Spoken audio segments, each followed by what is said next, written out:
Good evening, and you're very welcome to another episode of Around the Grounds here at Finalwhistle.ie. Today's action coming from the Women's National League. We had 4 games down for a decision today. Last night, of course, Peamount United were in action against Wexford Youths, a big 4-0 win there for the Peas. First of our action today comes from the Marketsfield in Limerick, where bottom of the table Treaty United were up against Galway. Galway, the visitors, looking to get a big result to send them up the table, while Treaty United were looking for their first points of the season. Watching for us was Alana Canaan. Hi, Diarmuid. Yeah, Galway notched their second victory of the WNL season today on what has become a very interesting Women's National League table all of a sudden. But that game took place at Marketsfield, as you said. They overpowered Treaty 2-0 thanks to Emma Starr and Aoife Thompson, who were on target for them today and helped them make good on Alan Murphy's unit 3-1 defeat to Athlone last week. They got a penalty early on in the 6th minute, and many would have backed them to put it away. Julianne Russell took it, but Michaela Mitchell was the better of it. And she got a touch that one, which was low and hard in the bottom corner, but rescued her team early on to give them a confidence boost. They couldn't really make good on it though, despite their best efforts. So Galway were first to score. Lindsay McKee had some chances early on, but as I said, it was Emma Starr who notched their first of the day in the 63rd minute after a good passage of play from Shauna Brennan, the substitute. Treaty would have felt hard done by on that occasion. Because when the goal actually went in, they only had 10 women on the pitch. Alana Mitchell, who was off injured, and then she was subsequently substituted and replaced by Emma Costello. Jessie Mendes then had kind of an opportunity, and Olivia Gibson had chances for a treaty earlier in the half when they were trying to inflict a high ball over the top, but it just didn't come off for them. But it was Galway who doubled their lead then, with Thompson yet again hit the back of the net. That one again was with a header. So the away group retained possession then to close out the rest of the game, Diarmuid, and they'll hope to bring into the next game their momentum they gained in this one when they faced Shelburne next time out, and Treaty have Sligo in a bid to rack up their first win of the season. Perfect, Alana. Thank you for that report from all of the action at the Marketsfield. Now, another team that are struggling toward the bottom of the table were Cork City. They are in action this evening against Bohemians. Of course, Cork City looking for their first result of the season win-wise and, of course, point-wise as well, while Bohemians are looking to try and kickstart their season. They already have one win. They were looking for a second. With a report from all of the action at Turner's Cross is our reporter, Sam Curtin. Hi, Diarmuid. It was a thoroughly entertaining affair this evening here at Turner's Cross. It's just finished up. Cork were looking to respond, of course, from last week's rout up in Shelburne where they lost 7-0, and there's been off-the-field issues as well, talks of players not being able to get access to expenses and the main training facilities as well. So they were coming into the game really with their backs against the wall, but they came out fighting, and they had a great chance early on with Becky Casson really having the first opportunity for City on 7 minutes, where she had a shot from just outside the box and it slid just to the left and wide, and City were pretty much the better side in the first half. But Katie Crosby was a real bright spark for Bows, especially down the right wing, and on 26 minutes she got through the City defence, but her attempt to chip goalkeeper Abby McCarthy unfortunately for Bows didn't come to fruition, and McCarthy was able to save it.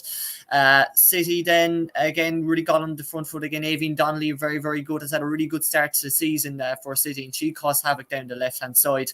But the story of the first half really was Katie Burtis for Bows. The Bows defender unfortunately had to go off on a stretcher on 41 minutes, which caused a lengthy stoppage of around 6 or 7 minutes, and she hopefully will be okay. We didn't receive any updates as of now anyway, but hopefully she will be okay, and she was at least able to give just a little wave to the crowd to make sure anyway that it did seem like she was at least okay, we think. Second half, well, Cork really continued to dominate in the second half and really should have been ahead, but they were just lacking, I suppose, that number 9 to really be clinical in front of goal. But they did get the breakthrough then on 71 minutes, and it was Aoife Cronin who got it. She was able to get in behind the Bows defence, rounded the keeper, Courtney, I believe it is. Courtney Maguire, and she was able to put City 1-0 ahead. A great finish that sent the crowd into raptures, and it got even better for City then. Just 10 minutes later, this time it was captain Becky Casson who got the goal. She got on the end of a fantastic cross from Natalie O'Brien to put the hosts 2-0 ahead. Now, Bohs did get a goal back on 88 minutes to set up a grandstand finish. I'm not sure really who got it, but it looks like it was an own goal. Natalie O'Brien failing to clear a ball, or just failing to keep the ball out really from a mad goalmouth scramble. So a tense last couple of minutes, but Cork held out in the end to pick up a vital 3 points, their first 3 points of the season. Paul Farrell, he'll be delighted with the response from last week as well. So it ended at Turner's Cross this evening. Cork City 2, Bohemians 1. Perfect, Sam. Thank you for that report from Turner's Cross this afternoon. Now, of course, earlier on today, we had the first game which kicked off between Shelbourne and Sligo. Of course, the biggest news of all that came out today was the fact that Peamount United have had 3 points deducted from them for fielding an illegible player in their opening round game against Sligo. Sligo, of course, picking up the 3-0 win as a result of that. So Peamount are on 12 points. Of course, they were on 15 points as of last night. They looked, they continued their unbeaten record from 5-5. But Shelbourne now were looking to continue their unbeaten record and took on, of course, Sligo at Tolka Park. With a report from all of the action is our reporter, Sean Crosby. Full time here at Tolka Park, it finishes Shelbourne 1, Sligo Rovers 0. A hard fought 3 points for the defending champions. It did not look like it was going to happen for them whatsoever today. 0 all at half time as well. The first half they dominated proceedings, especially for the first 20 minutes. They were all over the visitors, got on the ball, moving it fast. Sligo just about managed to keep pace. It was a good defensive performance from Rovers, especially in that first half, but mainly credit has to be paid towards Christine Sample in the Rovers goal. She's one of the standout performers today for them, making 2 quick saves in the first half as well to deny Noelle Murray and as well as Jessie Stapleton in quick succession to keep them in the game.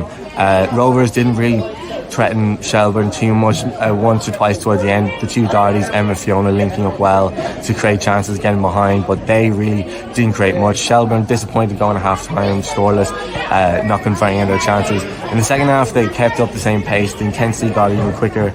Again, Christine Sample, standout performer for Sligo. She making several saves again, and it just looked like it wasn't going to happen for Shelbourne. A Noelle Murray corner was cleared off the line for Shauna Fox at a header save, and then Jessie Stapleton had a chance cleared off the line as well, and it really didn't look like it was going to happen. It just looked like they threw everything at them, but it seems it was going to be a massive point for this new Rovers team, but it wasn't to be. In the 90th, in the injury time, a ball over the top from the keeper, nodded down by Noelle Murray, and Kiva Keenan, who just come off the bench, gets in behind and slots the ball home to give Shelbourne all 3 points. Heartbreak for Sligo Rovers. They fought so well, but they now turn their attention to 2 weeks' time when they host Treaty United, and Shelbourne make the journey down to Galway. So full time here at Tolka Park, it's Shelbourne 1, Sligo Rovers 1. And a big thank you to Sean for sending us in that report earlier on today. Now, the other action today was at the 4 o'clock kickoff between DLR Waves and Athlone Town at the UCD Bowl. Everything looked to be going according to plan. Players were out on the pitch at the game at UCD, but unfortunately it believes to be a faulty sprinkler ended up postponing the contest due to an unplayable pitch surface. Our reporter Sean Comer brings us this report. So the game between DLR Waves and Athlone Town that was set to kick off at 4 o'clock has indeed been called off. I was set to watch it here from home on Watch LOI, and I noticed in the minutes leading up to the game that there was still a lot of people on the pitch. It didn't look like it had been cleared off to make way for the players. A few minutes after it was meant to kick off, there was still a lot of people on the pitch, players kicking a ball around. It was very weird, and then all of a sudden the stream went, and then I saw on Twitter that DLR Waves and Athlone Town had both tweeted that it had been officially called off due to an unplayable pitch, which was a bit strange given the fact that it hadn't rained in Dublin in the days building up to this game. But apparently the rumours are that a faulty sprinkler has meant that the pitch has been unplayable for today, which is a bit of a strange one. A sprinkler did cause a delay in the UCD and Shelbourne game at Belfield a good few weeks back. If so, it's very disappointing for both teams that the game was not able to go ahead due to this, but unfortunately there will be no game for either teams this weekend.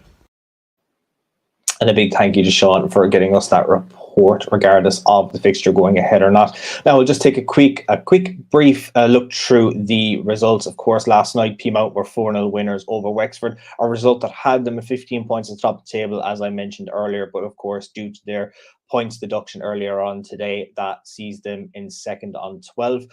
Shelburne, of course, picking up a big 1-0 win over Sligo. We'll have a look and see the results table after this. Of course, the DLR Waves and Athlone Town game being postponed. Treaty United, of course, suffering another 2-0, another defeat, again, this time coming 2-0 toward Galway. And Cork City managing to pick up their first win of the season with a 2-1 win at home to Bohemians at Turner's Cross this afternoon. Like I said, we'll just take a look at the league table as it stands here on the Finalwhistle.ie website. Shelburne, of course, top of the table. Their unbeaten run seeing them top on 12 points. The swing of goal difference, 1 goal in it now between them and Peamount United. Peamount are down in second place. Sligo's win Cork City's win just takes them above Treaty United into 9th spot in the table. Galway United are up to 5th place with their victory today, while Sligo Rovers remain in 6th place. Despite getting the 3 points awarded to them from the Peamount United game, they did not manage to go up any bit further from their game against Shelburne today. We'll just take a look at the scorer stats also available on our website. Now, these stats include the Peamount versus Sligo goal scorers from the start of the season. We'll just need to be updated once we get the official confirmation on that. But as it stands, Stephanie Roach is topping the goal scoring stats on 6 goals. Anya Gorman in second on 5. And then there's a couple of players on 3 goals. The likes of Sive Doyle, Ella Malloy, Kylie Murphy, and Aoife Thompson, along with Erin McLaughlin, all on 3 goals apiece in that. We'll just take a look at the fixture list next for the remaining few weeks. Now, of course, we don't have any fixtures next week due to international break, but when we come back, Sligo Rovers take on Treaty United in 2 weeks. That game kicks off at 2 o'clock. Bohemians and DLR Waves is also at 2. Galway play host to Shelburne, that's at 6. Wexford Youths play Cork City at 6 as well, and Athlone Town take on Peamount United. So that'll be our next Around the Grounds in terms of the Women's National League. We, of course, will be back for a couple of games the start of next week, Monday and Tuesday as well. We have action in the men's Premier Division and First Division. We also have action then, of course, on the Friday as well as Saturday. Bit of a jumble up of fixtures at the moment. But all of the Women's National League games, of course, from today will be available on our website, finalwhistle.ie, with reports and all of that on the site. And also you can tune in to the Women's National League podcast available on the social media platforms that we offer at 9 o'clock on Wednesday, where Alana Canan, who you saw earlier, of course, bringing us the report from the Markets Field, will be on with a couple of different guests. You can tune into our socials throughout the week to see who she will have on, but she'll be dissecting all of the action and, of course, all the drama that came from the Peamount United game. So we'll be back in 2 weeks' time for another Women's National League Around the Grounds. But until Monday and Tuesday, have a lovely weekend, and we'll see you then. Goodbye.